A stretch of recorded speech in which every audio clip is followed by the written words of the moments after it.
Assalamu alaikum warahmatullahi wabarakatuh.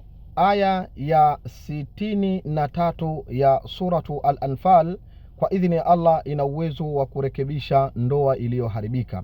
Ina uwezo wa kuleta mahusiano mema baina ya mume na mke. Kama ndoa yako imeingia changamoto ya kuwaka moto wa fitna ya ugomvi, kutokuelewana baina ya mume na mke, hamuelewani, maneno mawili, mnagombana, dakika mbili mmenuniana, dakika mbili kadha, mume hamsikilizi mke au mke hamsikilizi mume, tafrani na ndani ya nyumba, ugomvi wa kila kukicha, mwanamume hashikiki au mwanamke hashikiki, tafrani mpaka kila mmoja anafika hatua anajuta, kwa nini nilioa mwanamke huyu au kwa nini niliolewa na mwanamume huyu. Lakini kila mmoja anaipenda ndoa yake, kila mmoja anaitamani ndoa yake, lakini sasa kuelewana, maelewano ndio yanakuwa hakuna.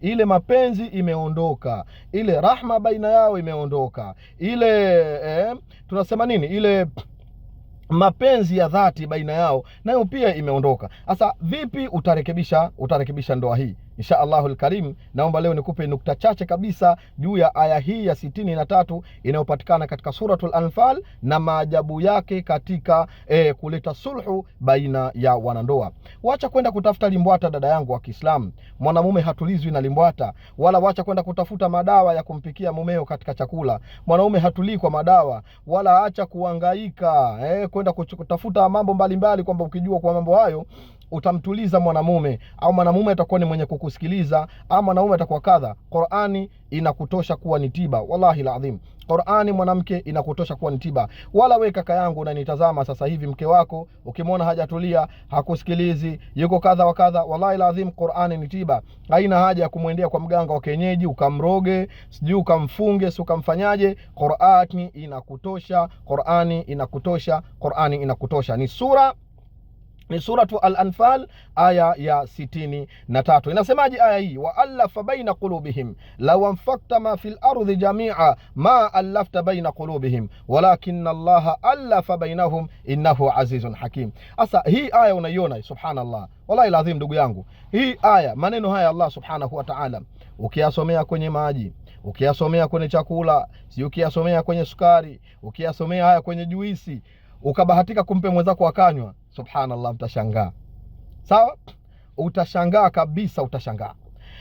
Ama hata kama usiposomea katika vitu, ikawa umeweka ni uradi wako kumomba Allah, mimi huu ndio uradi wangu, unaisoma hii aya asubuhi na jioni kwa lengo la kumomba Allah aitulize ndoa yako, aitengeneze ndoa yako, aifanye kuwa tulivu ndoa yako, wallahi ninakuapia ndugu yangu Muislamu na mpenzi katika imani, ndoa yako itatulia.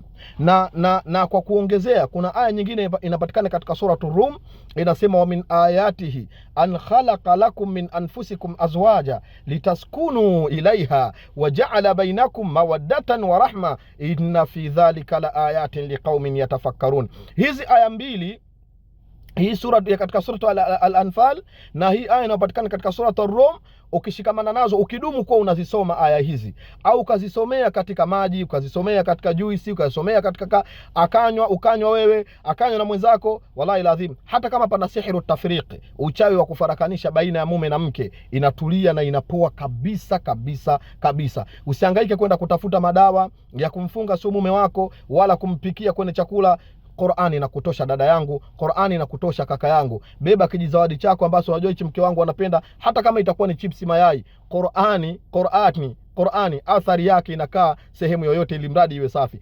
Chukua chipsi mayai yako, tafuta kijisehemu, kaa tulia na chipsi mayai yako. Baada ya kutulia na ile chipsi mayai yako pale, unatakiwa wewe nini kufanya? Unataka kufanya, ichukue chipsi mayai ile, ifungue, kama ni chipsi kuku iko pale, isomee, sema wa allafa baina qulubihim law anfaqta ma fil ardi jami'a ma allafta baina qulubihim walakinna Allah allafa bainahum innahu azizun hakim. Chukua chipsi yako, isomee wa min ayatihi an khalaqa lakum min anfusikum azwaja litaskunu ilaiha wa ja'ala bainakum mawaddatan wa rahma inna fi dhalika la ayatin liqaumin yatafakkarun. Au naambia Allah, kwa siri ya aya hizi nitulizie mke wangu, Kwa siri ya aya hizi nitulizie mume wangu. Kwa siri ya aya hizi Allah, kama kuna tafriki, uchawi wa kufarakanishwa umepigwa baina yetu, Mwenyezi Mungu nakuomba uondoe. Mwenyezi Mungu nakuomba ufute. Mwenyezi Mungu nakuomba uondoshe. Allah, lete salama, lete amani katika ndoa yangu, lete masikilizano katika ndoa yangu, na nifanye baina yangu mimi na baina ya mume wangu au baina ya mke wangu nitue wenye kupendana, mapenzi yaliyokuwa makubwa. Utashangaa, wallahi lazima utashangaa ndugu yangu. Qur'ani ina maajabu, na Qur'ani yatosha kabisa kuwa ni dawa kwako. Shukran lakum wa jazakumullahu khair. Salamullahi alaykum wa afwa.